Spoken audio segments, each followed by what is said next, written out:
pada saat kita masuk ke dunia tidur, Mhm. ya, kita itu disambut dengan yang namanya light sleep. Jadi pada saat kita masuk, kita mulai tertidur, kita menikmati yang namanya light sleep. Mhm. Nah, light sleep merupakan bagian dari non-REM sleep. Jadi non-REM sleep itu dibagi jadi dua, light sama deep. Nah, fase REM sleep ini berhubungan dengan cognitive repair, emotional healing, semua di sana. Jadi itu yang kita namakan dengan satu sleep cycle, ya kita menikmati light, deep, sama REM. Kalau misalnya kita tidur, let's say 7 jam, saya ambil contoh 7 jam, dan kita bagi tidur 7 jam ini menjadi 2 episode 1 sama episode 2.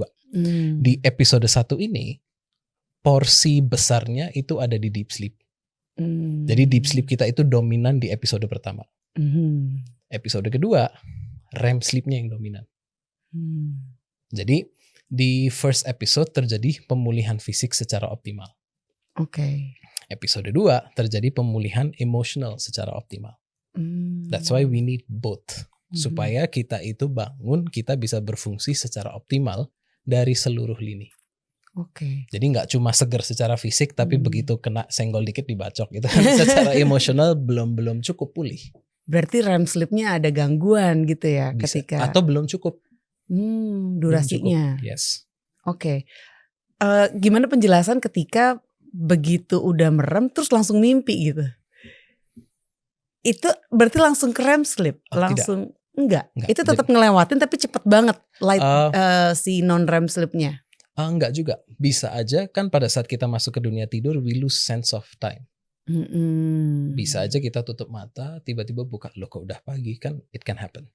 Jadi we lose sense of track of time pada saat kita masuk ke dunia tidur. Itu selalu gak sih bermimpi? Soalnya ada orang, ya mungkin karena dia gak inget juga sih ya. Tapi apakah selalu gitu di REM sleep itu kita mimpi? Yang saya pelajari yes. Dan semua artikel yang telah saya baca mengenai sleep science, they say that di fase REM sleep kita bermimpi.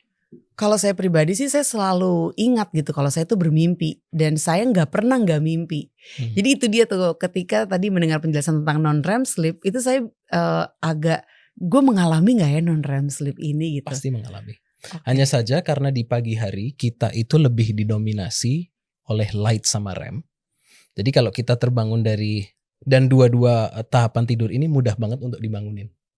Jadi dari light sama REM itu kita mudah terbangun dari sana. Nah, kalau kita terbangun dari REM sleep, bisa aja mimpinya itu masih fresh. Kalau kita terbangun dari light sleep, bisa aja semalam mimpi nggak ya? Belum tentu ingat. Oke. Seperti itu.